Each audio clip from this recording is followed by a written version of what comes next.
Hello, everyone, and welcome back to another episode of Acupuncture is My Life. Now, in this episode, I want to discuss certain medications that can increase your risk of heart failure.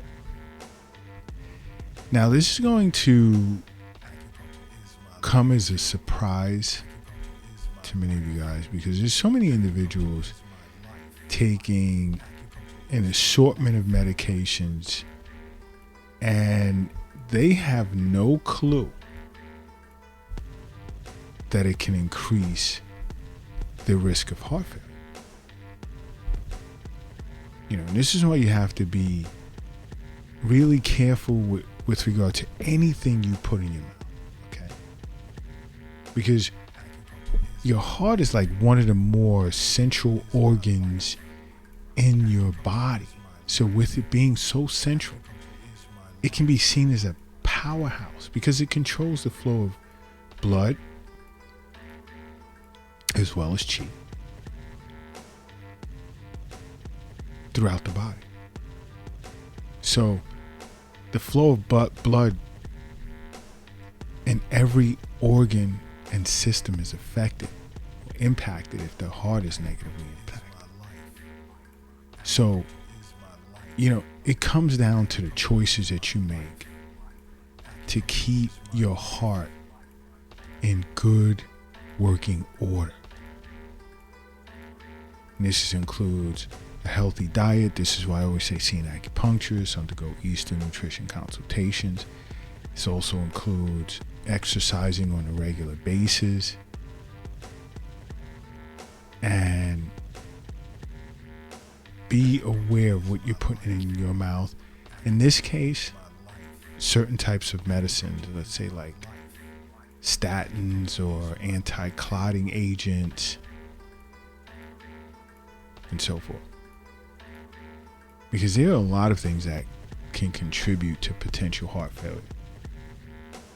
But in this case, we're going to talk about certain medications. And these medications are generally used to treat other types of illnesses or diseases. But sometimes can increase your risk of heart failure. You have to understand why I say over and over, see an acupuncturist, make acupuncture part of your life. This is important. But one is Advil. Now, if you've suffered from heart failure, if you have heart failure, avoid taking any type of non-steroidal anti-inflammatory drug, which are generally sold under the brand names of Advil or Aleve or Motrin. Because you see, all NSAIDs, such as, let's say, naproxen or ibuprofen, can spike your risk of heart failure exacerbations, or i.e., acute worsening of heart failure, where you can end up in the hospital. Why? Because non-steroidal anti-inflammatory drugs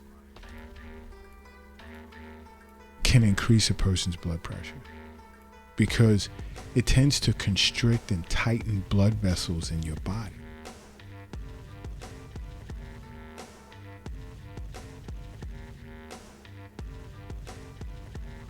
And when it's combined with other medications that are used to treat heart failure, it increases your risk of kidney toxicity. Now we're messing with the kidneys. And the heart and kidney, which represents yin and yang, you create a disharmony between those two yin organs, and there's going to be problems. And this is in every acupuncturist knows this. Now another drug is aspirin. many individuals tend to use aspirins as a blood thinner, and to treat also headaches and inflammation and fever and pain. Now, there are some doctors that will say avoid aspirin in high doses and using it to treat pain and inflammation.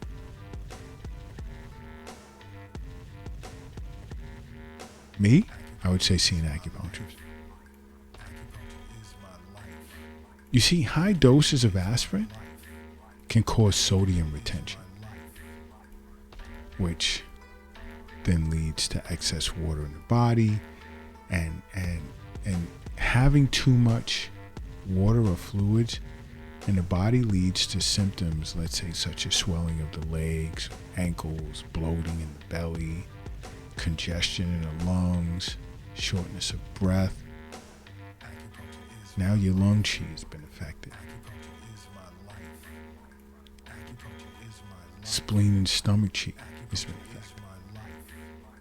Kidney yin, kidney yang. And you see, in this case now, it'll become more difficult for your heart to pump sufficient blood to the body.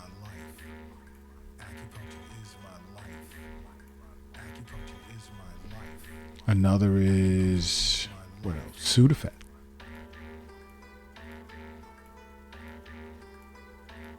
Because pseudoephedrine, which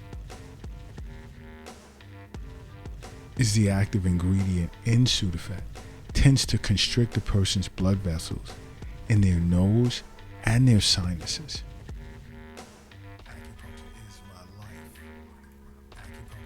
Which, of course, in most cases, it shrinks swelling and it tends to drain fluid to allow you to breathe easier. But guess what? This drug doesn't only affect the head, in which is the reason why you're taking it. It also tightens blood vessels throughout the body. It can cause toxicity to the heart, especially if you're taking it in high dosages. You see, along with other decongestants, Sudafed can spike the risk of hospitalization and heart failure with people who already have pre-existing heart conditions. So if you suffer from any type of cardiovascular disease, you want to avoid Sudafed. This is why I say it's important to see an acupuncturist, because we understand that health is wealth. Wealth isn't in a shoebox in a closet or under your mattress or under the doghouse in the backyard. The wealth isn't in your wallet, your purse, or your pocket. The wealth also is not in a safe, bank account, cryptocurrency account, or an app on your phone. The wealth is in you. That's why you should see an acupuncturist for regular wellness visits. And guess what else you have to be careful with? Too much or high dosages of vitamin E. Now, we need vitamin E and along with other minerals to survive. But if you're taking too much vitamin E in the form of supplementation, here we go again, that's the key word, supplements, it can lead to unintended outcomes if you have an underlying condition or if you're taking it with other forms of medication. This is why I say if you feel you're vitamin or mineral deficient, get it from foods. This is why you should see an acupuncturist, because nature designed us to extract vitamins, minerals, prebiotics, and probiotics from the foods in which we eat. So guess what? When we've reached peak levels of a particular vitamin or mineral, our body knows how to discard the excess as waste.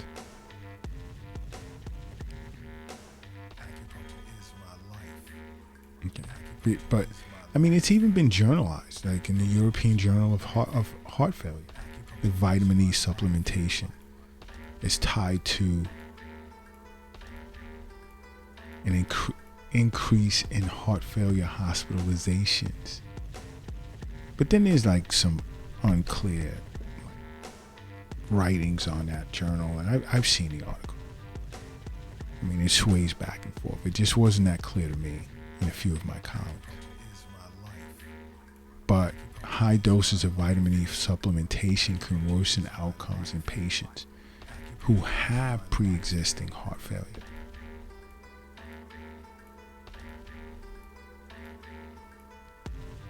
And these are things that it's important for you to be aware of. This is why I say see an acupuncturist for regular wellness visits.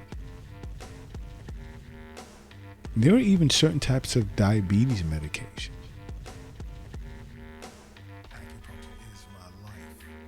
10%,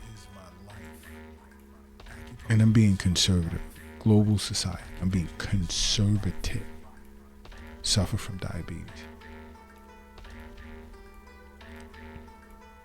Okay? Now, if you have a history of heart failure, there are quite a few diabetes medications that you should not be taking.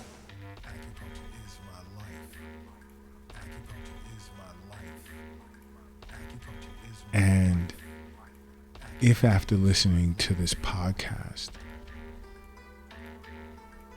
you're a bit nervous,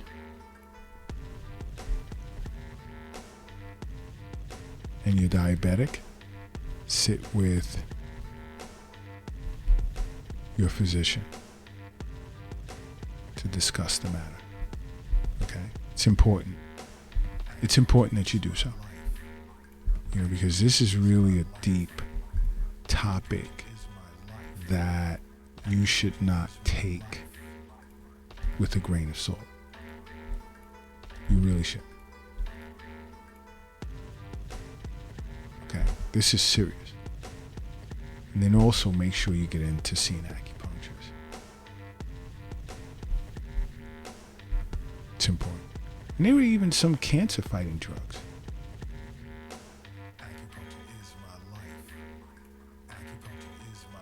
All right? There are certain types of cancer fighting drugs that you should be careful. That can create like some severe cardiac complications.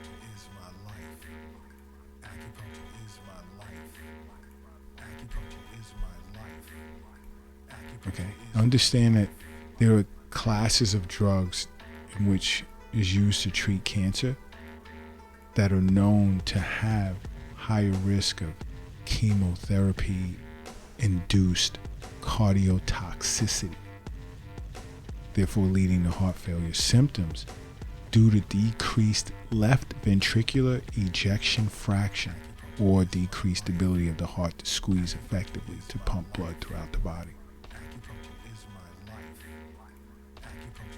Because the blood that's in the left ventricular, when it leaves the heart from there to be sent out oxygen rich throughout the body.